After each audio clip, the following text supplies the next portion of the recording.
Jerusalém é a cidade universal, a cidade escolhida, a cidade santa. Essa é a sua bênção. Mas também é o que a torna problemática e perigosa. Porque significa que as pessoas acreditam que precisam dominá-la por completo.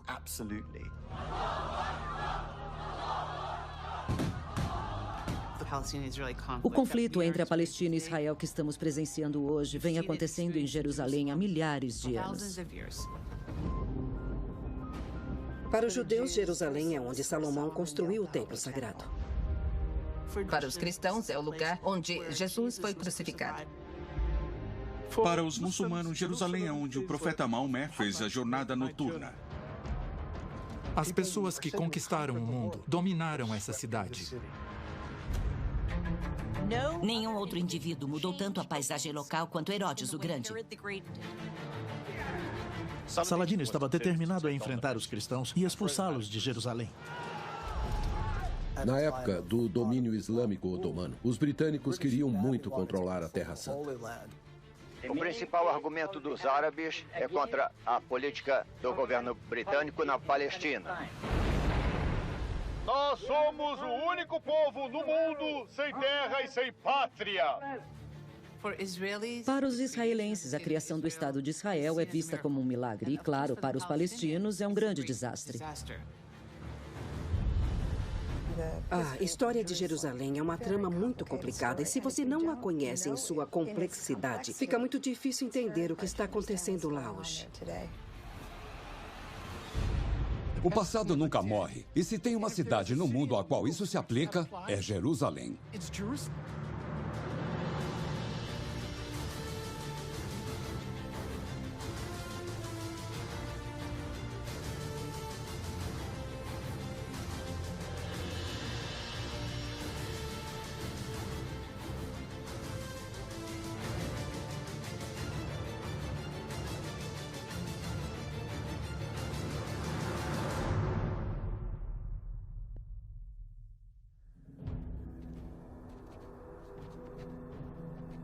Mais de 1000 anos se passaram desde a época de Herodes.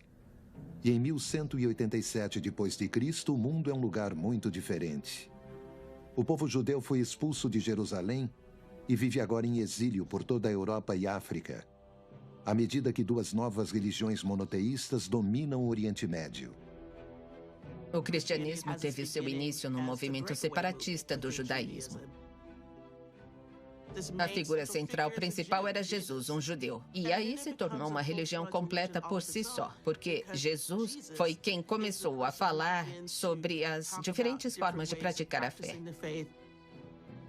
O Islã começou em 610, na Era Comum, quando o profeta Maomé surgiu essencialmente em Meca, dizendo aos membros da sua tribo que ele era o profeta enviado por Deus. Gradualmente, ele construiu em torno de si um grupo de seguidores que se tornou cada vez mais forte, até que, em 629, ele conseguiu conquistar Meca e controlar a maioria da Arábia Ocidental. Jerusalém está presa no meio dessas duas fés. Jerusalém é uma cidade santa para os cristãos. Foi o lugar onde Jesus morreu, onde ele percorreu a Via Dolorosa.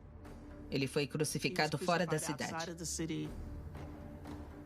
Em muitos mapas cristãos medievais, Jerusalém era colocada como estando bem no centro do mundo. Tinha a África ao sul, a Ásia ao norte e a Europa ao oeste. Eles pensavam mesmo que Jerusalém era o centro do mundo. Para os muçulmanos, foi o local da jornada noturna do profeta e da sua ascensão ao céu. Do topo da rocha em Jerusalém, o profeta subiu num cavalo com asas ao céu, onde visitou vários profetas. Ele recebeu um mandamento de como os muçulmanos deviam orar. Isso é muito simbólico e significativo para os muçulmanos e mostra o quão importante Jerusalém é para o culto muçulmano, além da identidade muçulmana.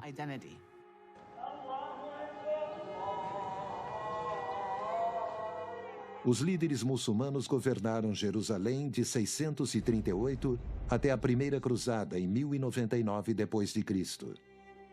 Jerusalém foi o cerne da primeira cruzada. O objetivo era recuperar a cidade de Cristo das mãos dos muçulmanos. Jerusalém caiu em 1099 e os cruzados conseguiram controlar uma grande parte da Síria e da Palestina e estabeleceram um reino de Jerusalém. Basicamente, proibiram os muçulmanos de viver na cidade. É claro que os muçulmanos da região queriam expulsar os ocidentais. E foi isso que motivou a ascensão de Saladino, retomar Jerusalém dos cristãos, que a tinham tomado dos muçulmanos. Saladino era um curdo étnico que nasceu na cidade de Tikrit. Ele era famoso pela sua generosidade. Inclusive, seus administradores diziam: temos que esconder o dinheiro dele, porque se ele souber que tem, vai querer doá-lo. Saladino queria conquistar Jerusalém. Mas para conquistar Jerusalém, primeiro ele tinha que unir todos os diferentes exércitos árabes num só.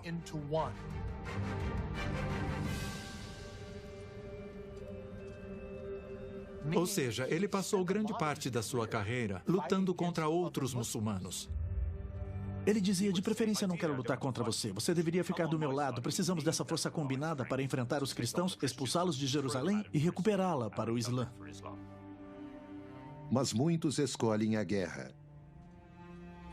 Uma das questões de vida do Saladino era a dualidade de ser o herói sunita do Islã e o fato de ele passar muito tempo lutando contra os seus companheiros muçulmanos sunitas na criação desse império. Depois de um tempo, ele falou para seu filho: não se acostume a matar. Não se envolva em matar, não acredite em matar, porque o sangue nunca dorme.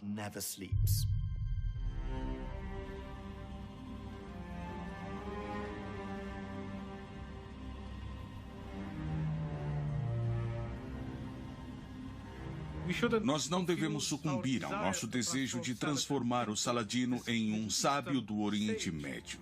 Ele era um general, e um general bruto. Isso é o que o Saladino era. Saladino usa a diplomacia e a violência para forjar o seu império, enquanto se prepara para finalmente atacar Jerusalém. O reino dos cruzados está em crise. A política do reino de Jerusalém era terrivelmente complicada. Havia facções diferentes, havia vingança, famílias estavam em guerra. Era uma mistura de Poderoso Chefão com um episódio de Guerra dos Tronos e até de uma missa de Páscoa, tudo junto. E um novo governante acaba de emergir no trono. Guido de Lusignan. Guido de Lusignan vinha de uma família nobre do oeste da França, no Ducado da Aquitânia. Ele era uma figura um tanto fanfarrona. Nós sabemos que ele era ousado, atraente e bonito. Ali tinha um guerreiro jovem e impetuoso, mas inexperiente demais para ser um rei de verdade, se tornando governante de todo o reino de Jerusalém. Quando Saladino reúne as suas forças no norte da Palestina, a inexperiência do rei Guido é rapidamente posta à prova. Saladino foi muito esperto de incitar os cristãos a saírem da segurança de Jerusalém para encontrá-los mais ao norte.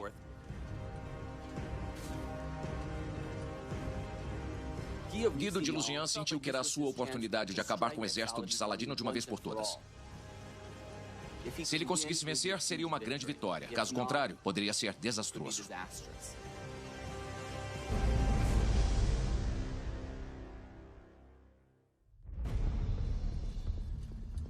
O rei Guido reuniu seu exército fora dos muros de Jerusalém e marchou para o norte. Mas, embora tenha menos experiência do que o grande líder muçulmano, o rei Guido acredita que o seu exército é invencível, contanto que lutem sob a verdadeira cruz. Quando os cruzados capturaram Jerusalém em 1099, descobriram a relíquia da verdadeira cruz. Era um pedaço pequeno de madeira, que diziam ser de onde Jesus foi crucificado. A verdadeira cruz deveria ter poderes milagrosos que dariam aos soldados e a qualquer um que a carregasse para a batalha o poder de vencer os inimigos.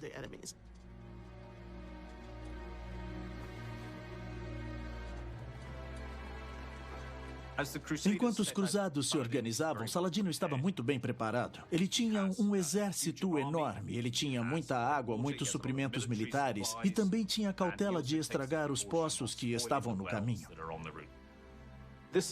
Isso foi em julho, então estava muito quente no norte da Palestina e muito seco. E Saladino ordenou aos seus homens que queimassem grama seca e o vento soprava para o oeste. Então toda a fumaça e calor iam na direção do exército cruzado.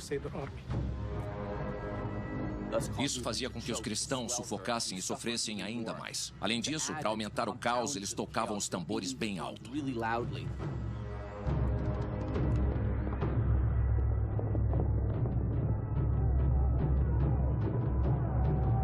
Pura lá!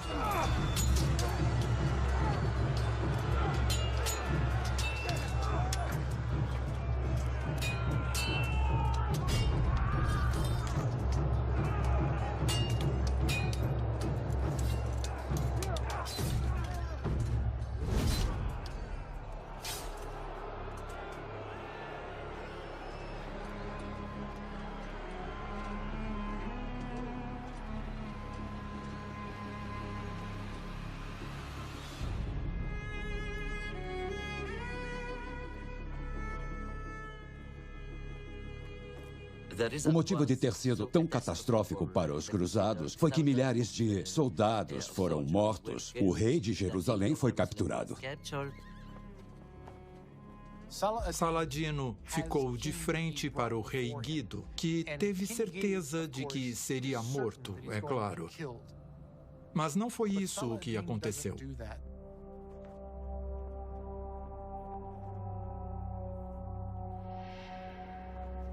Saladino pegou a cruz verdadeira. Ele disse que para ele aquilo era um pedaço de madeira sem valor, mas sabia muito bem que era algo que os cristãos queriam realmente de volta. Ele não poderia equiparar aquilo com a perda de uma quantia de dinheiro, porque superava qualquer quantia imaginável. Era importante usar a cruz como uma boa ferramenta de troca que seria usada nas negociações entre muçulmanos e cruzados nas próximas décadas. Mas Saladino decidiu libertar Guido de Lusignan, talvez para mostrar aos cruzados que ele era generoso e alguém em quem os cruzados podiam confiar e negociar.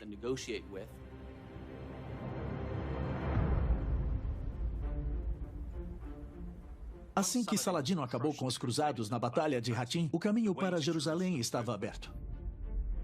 Saladino esperou alguns dias antes de se mudar para a cidade, porque ele queria o simbolismo de um dia específico, 2 de outubro de 1187, que era o aniversário da jornada noturna do profeta Maomé a Jerusalém.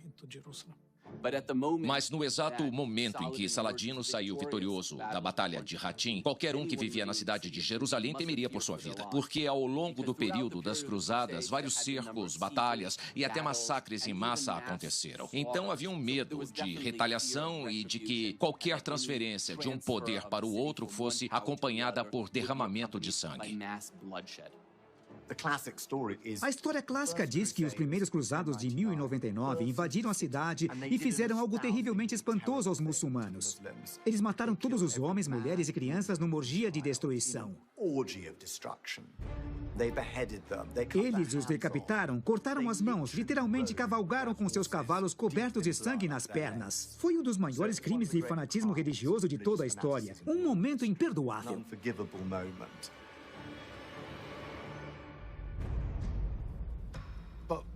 Mas Saladino não entrou e massacrou todos os cristãos que estavam lá. Ele era um guerreiro nobre, por isso permitiu que todos os cristãos vivessem. Saladino decidiu que os cristãos teriam a autorização de partir mediante o pagamento de um resgate, e qualquer pessoa que não pagasse seria escravizada. Mas alguns dos clérigos saíram carregando quantidades enormes de coisas valiosas, como joias e objetos preciosos, que obviamente valiam muito dinheiro.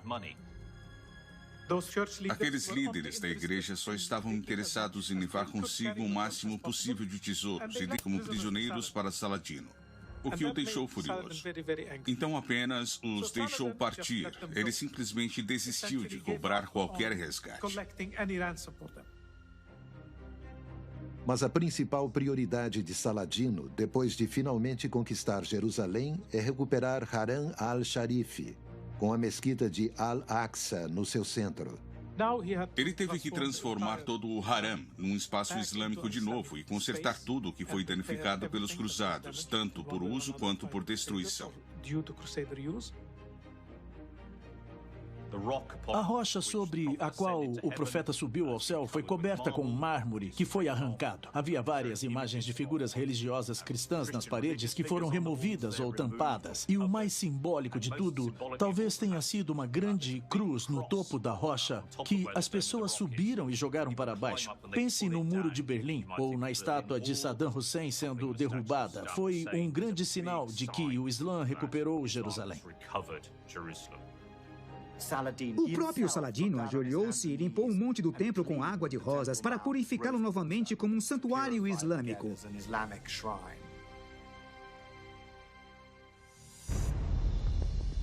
Enquanto Saladino se concentra em Jerusalém, os cruzados se reagruparam sob o comando do rei Guido.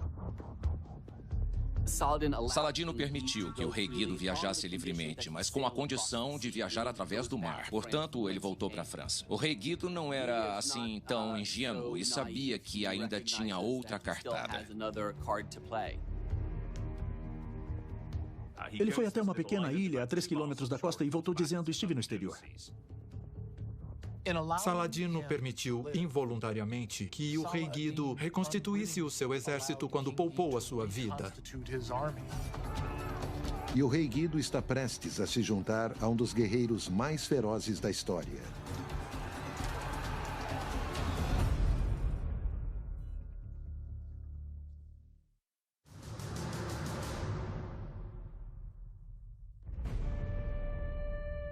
Saladino finalmente recuperou Jerusalém como cidade muçulmana.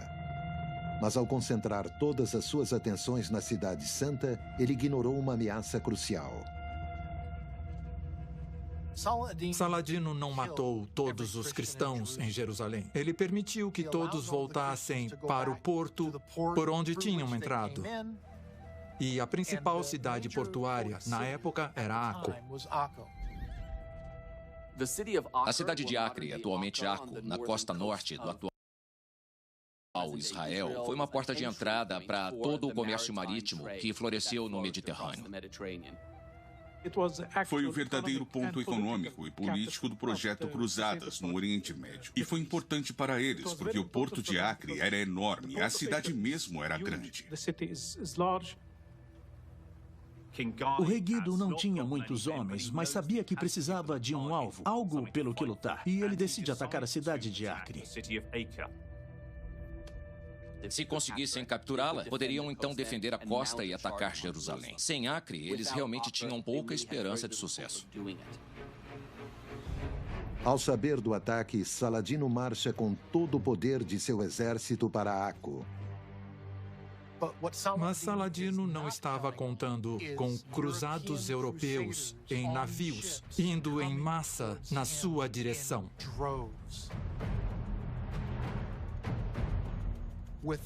Sendo um desses soldados um dos guerreiros mais ferozes de todos os tempos, Ricardo Coração de Leão.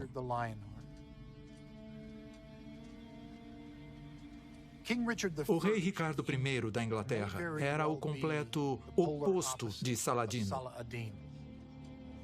Ele matava e deixava os cadáveres jogados para que outras pessoas tivessem medo dele.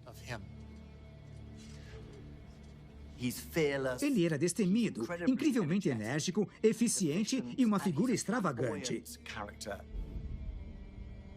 Ironicamente, ele tinha a fama de ser um mau filho, um mau irmão, um rei ausente, mas um estrategista militar incrível.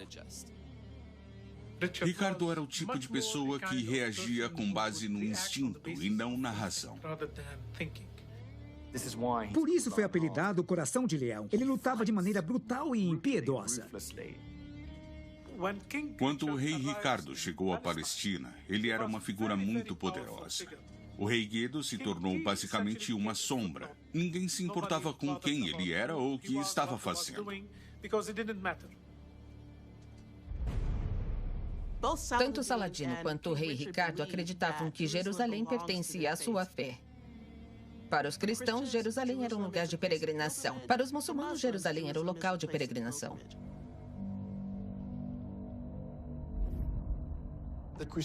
As cruzadas são muitas vezes lembradas com essa luz romantizada, com todo o cavalheirismo e a bravura dos seus homens. Mas foi o acontecimento menos romântico daquela época. Como se vende uma guerra brutal? É preciso inventar histórias de que era por uma causa nobre. Era dito às pessoas que a cidade onde Jesus ressuscitou dos mortos estava sendo contaminada pelos muçulmanos.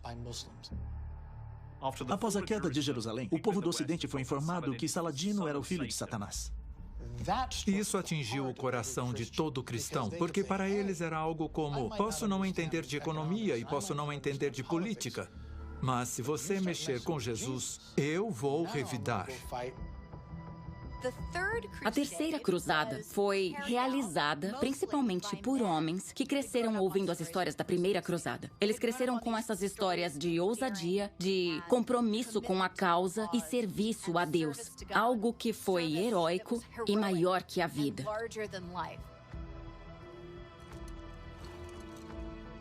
Além disso, ao participar de uma dessas cruzadas, era possível conseguir uma indulgência, algo que perdoava os seus pecados na terra. Para muitos, aquilo se tornou uma parte grande do motivo pelo qual as pessoas participaram das cruzadas, ou seja, vamos retomar a Terra Santa, a terra em que Jesus andou, e de quebra, terei meus pecados perdoados. Ricardo ataca Aco com 8.000 soldados. Ele assume o controle do exército do rei Guido e começa a Terceira Cruzada.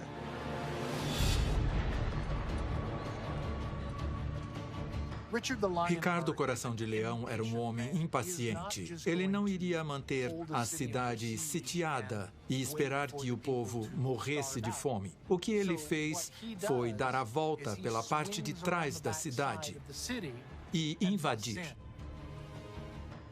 E, ao fazer isso, ele conseguiu expulsar as forças do Saladino da cidade. Saladino fez uma série de esforços desesperados para invadir Acre e aliviar o cerco. Ele estava liderando pela frente, mas ele não conseguiu entrar na cidade.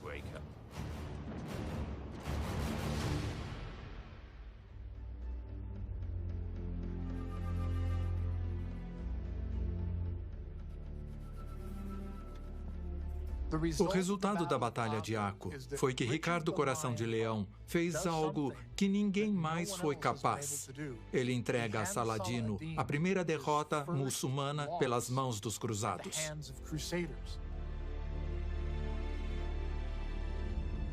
Saladino foi forçado a recuar.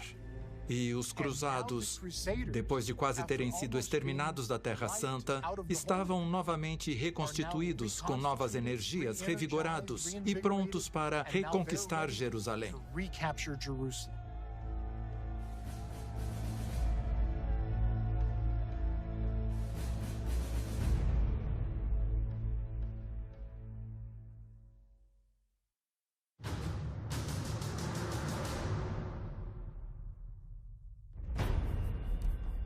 Iaco, agosto de 1191 d.C. O rei Ricardo obteve uma vitória esmagadora na cidade portuária de Aco, e Saladino não tem escolha senão negociar a rendição. Saladino concordou em devolver a verdadeira cruz, o grande talismã dos cruzados. Ele pagaria uma enorme quantia financeira, libertaria um grande número de prisioneiros e entregaria todas as armas e navios que possuía. Mas Saladino queria que os muçulmanos que ficaram presos em Acre fossem devolvidos em segurança. Estamos falando de quase 3.000 pessoas. Então Saladino e Ricardo chegaram a um acordo. Saladino foi muito lento no cumprimento dos termos da rendição em Acre. O exército de Ricardo havia viajado muito e eles estavam cansados. O próprio Ricardo percebeu que não podia ficar na Terra Santa para sempre. Por isso, ao enrolar e não pagar o resgate, Saladino não só estava ganhando tempo para si mesmo, mas também esperando que alguns dos exércitos de Ricardo apenas voltassem para casa. Ricardo percebeu que Saladino estava prolongando o cumprimento dos termos da rendição de Acre. Quanto mais isso durava, mais desconfiado ele ficava.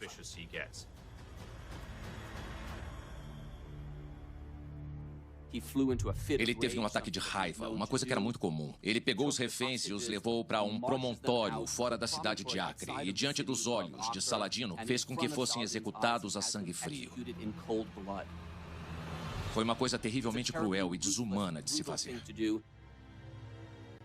Foi algo que claramente devastou Saladino completamente, o pegou totalmente desprevenido. Ele tentou resgatar as pessoas, mas era tarde demais. Ele ficou arrasado. Seu secretário disse: ele chora como uma mãe privada de seu filho. Com a mensagem impiedosa de Ricardo enviada, ele volta toda a sua atenção para Jerusalém. Ricardo percebeu que sua melhor aposta para criar um ataque contra Jerusalém era marchar mais para o sul e tentar tomar todas as cidades costeiras, porque assim ele podia bloquear Jerusalém de qualquer tipo de imposição por parte do Ocidente. À medida que Ricardo Coração de Leão e seu exército avançavam pela costa, Saladino perdia batalha atrás de batalha atrás de batalha. Esse era o Ricardo como um grande guerreiro letal, meio que dizimando as pessoas à sua frente. Para Saladino, era mais um revés, mais uma humilhação. Dá para imaginar, um homem acostumado a conquistar vitória atrás de vitória se encontrou perdendo. E não apenas isso, mas perdendo para um exército pequeno e desorganizado de cruzados. A melhor coisa que ele podia fazer era recuar para salvar o terreno e proteger seu bem mais precioso, que era a cidade de Jerusalém. A cruzada tinha como objetivo recuperar Jerusalém, mas o que preocupava Ricardo era o que fazer com Jerusalém depois de conquistá-la. Um dos desafios que Ricardo enfrentou com seu exército foi o fato de Jerusalém ter grandes muralhas defensivas e a única maneira de passar por elas era atacá-la com suas armas de cerco. Funcionou com Acre, mas se destruíssem os muros de Jerusalém, quem iria defendê-la? Ricardo reconheceu que podia não ser interessante simplesmente arrombar os portões e derrubar as muralhas da cidade. Então Ricardo surpreende Saladino ao empunhar uma nova arma: a diplomacia. Ricardo enviou uma mensagem a Saladino, pedindo que ele entregasse Jerusalém. Saladino recusou. E em sua correspondência, cada um deles faz essa afirmação um ao outro, citando suas escrituras, explicando por que a cidade de Jerusalém era extremamente importante para cada lado. É um grande exemplo do quão importante a cidade é simbólica, física e emocionalmente para os cristãos e para os muçulmanos. E as negociações foram uma das mais fascinantes que aconteceram, porque eram exatamente como as negociações de paz modernas entre israelenses e palestinos, por exemplo. Eles basicamente diziam: vocês acham que Jerusalém é sua e nós pensamos que é nossa. Saladino se recusou a conhecer Ricardo pessoalmente. Ele disse que não era adequado que os líderes se reunissem e que, se não chegassem a um acordo, poderiam lutar novamente.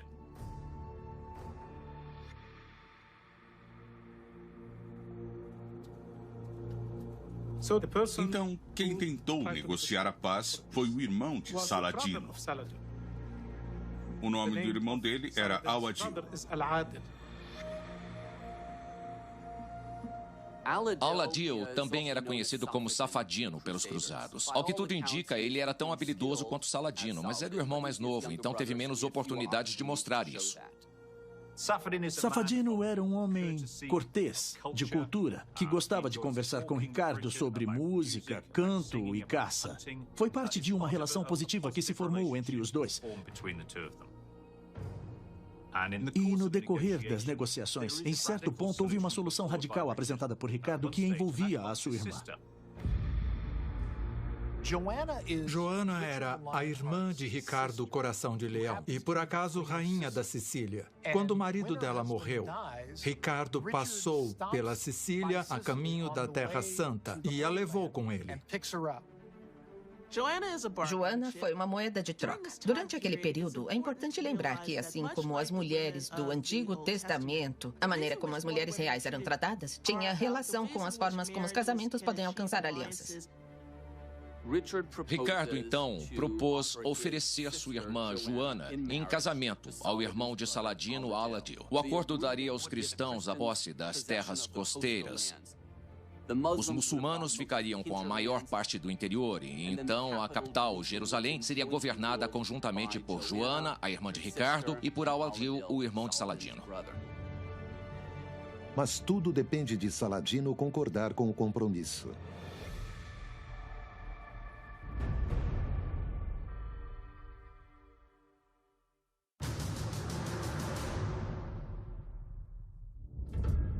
Jaffa, junho de 1191 d.C. Ricardo propôs uma divisão radical da Terra Santa, onde sua irmã Joana se casará com o irmão de Saladino, Al-Adil. Isso uniria todas as posses dos cruzados e as dos muçulmanos por uma família real, Al-Adil e Joana. Saladino analisou o assunto com seus conselheiros e todos disseram tudo bem. E enviou uma mensagem a Ricardo, selando o acordo. Mas antes que possa ser finalizado, o campo dos cruzados fica sabendo do acordo. Todos ficaram chocados com isso. As únicas duas pessoas que realmente aceitaram foram Ricardo Coração de Leão e o próprio Saladino. Os cristãos ficaram horrorizados com a ideia de Ricardo.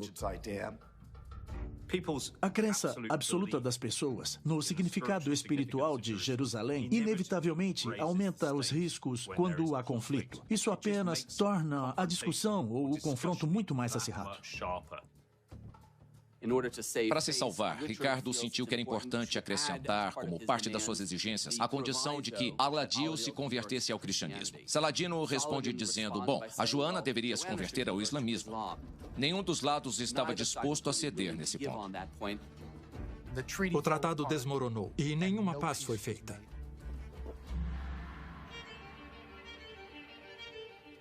Teria sido um evento transformador se Al-Adil e Joana tivessem se casado, porque nessa proposta surgiu a grande ideia da coexistência. Teria sido um momento ambicioso e teria desempenhado um papel importante na forma como palestinos e israelenses negociam o destino de Jerusalém hoje. Sem qualquer esperança de compromisso, o conflito agora é inevitável. Ambos os lados se preparam para a batalha. Saladino estava assumindo pessoalmente o comando envolvido na movimentação de pedras para ajudar a preparar as muralhas para enfrentar o cerco que esperavam. Ele conseguiu refortificar Jerusalém. Ele poluiu todos os poços da cidade também. Ele estava bastante preocupado. A perda de Acre foi um grande golpe para o seu ego e para a sua reputação. Se ele perdesse Jerusalém, tudo iria por água abaixo. Mas pouco antes da batalha intensa, Ricardo recebe uma mensagem alarmante. Ricardo recebeu notícias ruins da Inglaterra de que seu irmão João estava conspirando com Filipe, o rei da França, para se tornar rei da Inglaterra.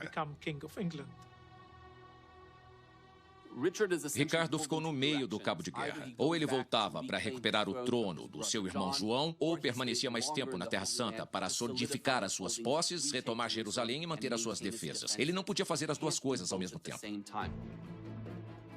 Em última análise, ele reconheceu que, se ficasse mais tempo, ele perderia um reino. Então, ele decidiu voltar. Foi motivo de grande raiva e inquietação entre as tropas, mas para ele era a única opção plausível. Ricardo retorna a Acre para iniciar a longa viagem de volta para casa, deixando os cruzados que permanecem na Terra Santa sem liderança. Saladino aproveitou aquele momento e, quando Ricardo pediu para voltar para a Inglaterra, ele percebeu que era hora de seguir em frente e começar o ataque. Saladino vai até Jaffa e a sitia. Quando o rei Ricardo ouve que Jaffa está sitiada, ele decide que deve retornar imediatamente à Terra Santa. As tropas estavam prestes a se render, quando Ricardo apareceu como um boneco de ação. Então, saltou do barco e chegou à costa. Ele pegou a primeira arma que encontrou e começou a lutar contra Saladino e seu exército.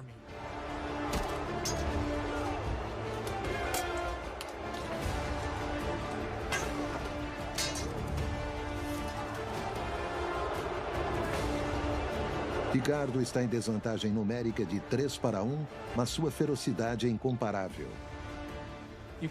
Você pode ter 20.000 soldados e ser derrotado por 200 soldados do Ricardo, porque eram lutadores de verdade.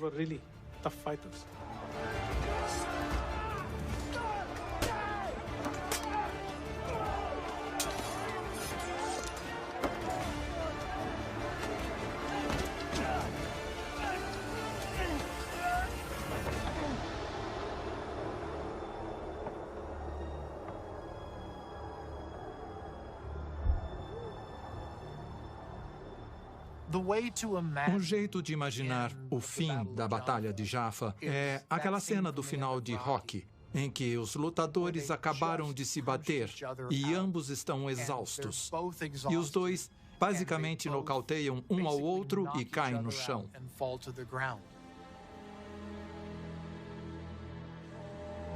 Quando uma trégua é finalmente estabelecida, o rei Ricardo desmaia de exaustão.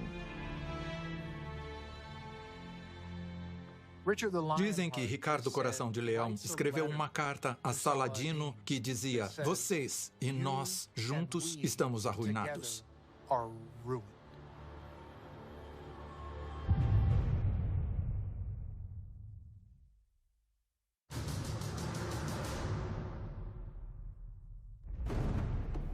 Jaffa, setembro de 1192 d.C. A Batalha de Jaffa esgotou os exércitos cristãos e muçulmanos e manteve o rei Ricardo longe da Inglaterra por mais de 2 anos. Ricardo escreveu a Saladino, dizendo: nossos exércitos estão exaustos, vamos chegar a uma resolução. Saladino responde dizendo: tudo bem, mas não posso lhe dar Jerusalém. Os muçulmanos nunca me perdoarão por isso. Depois de tudo dito e feito, depois de todo o derramamento de sangue, finalmente teremos que concordar em compartilhar a cidade de Deus. E foi isso que decidiram. Ali foi feito um acordo, o Tratado de Jaffa. Saladino e Ricardo perceberam que havia um limite para o poder e para a guerra. O Tratado de Jaffa garantiu que tudo que os muçulmanos tinham sob seu controle permaneceria nas mãos deles, e tudo que os cruzados tivessem sob seu controle permaneceria nas mãos deles. Os cristãos ficaram com Jaffa, Acco e a costa, e os muçulmanos ficaram com Jerusalém e o interior.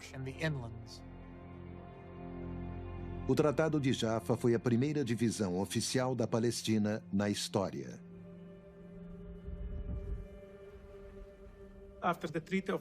Após o Tratado de Jaffa, Ricardo voltou para a Inglaterra para recuperar seu reino. Mas em 1197, no meio de uma batalha, ele foi atingido por uma flecha no peito e acabou morrendo. Ricardo foi do tipo que viveu pela espada e morreu pela espada. No final da Terceira Cruzada, Saladino conseguiu regressar a Damasco, onde foi recebido como herói.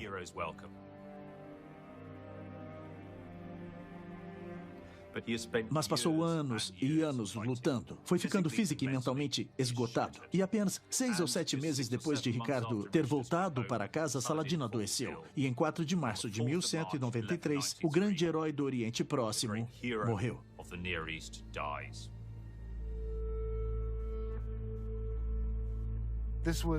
Ele foi um homem que uniu todos os grupos muçulmanos e conseguiu recuperar Jerusalém das mãos dos cruzados. E então, o que aconteceria com todos aqueles grupos muçulmanos que Saladino uniu? O seu exército foi passado para os seus filhos guerreiros. E então a sua família mergulhou numa verdadeira guerra interna. E quando Saladino morreu, a União Muçulmana morreu junto com ele.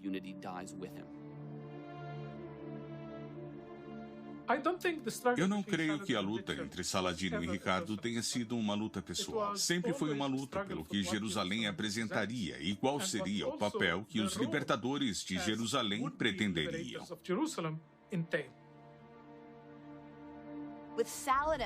Para Saladino, o desejo de conquistar Jerusalém veio de uma convicção profunda que ele tinha de que, ao controlar a Terra Santa, controlar aquele local sagrado e controlar o topo da rocha, faria o Islã avançar.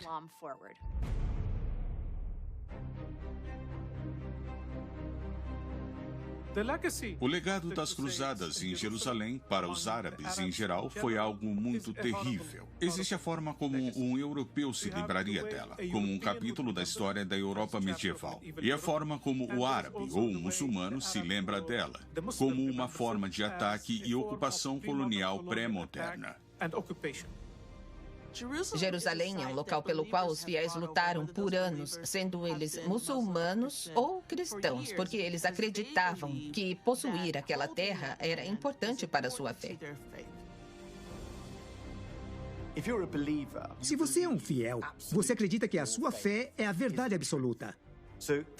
Então é por isso que, no caso de Jerusalém como cidade santa, as pessoas são absolutistas. É a única cidade da Terra que existe no céu e na Terra. Existe duas vezes e isso lhe confere uma natureza especial. Mas também é a razão que a torna problemática e perigosa, porque significa que as pessoas acreditam que devem dominá-la por completo. E essa é a tragédia de Jerusalém. Os britânicos estão a meio mundo de distância. Mas o fascínio deles por Jerusalém só começa com o rei Ricardo. Passarão 725 anos até que eles tenham outra chance de reivindicar a Cidade Santa.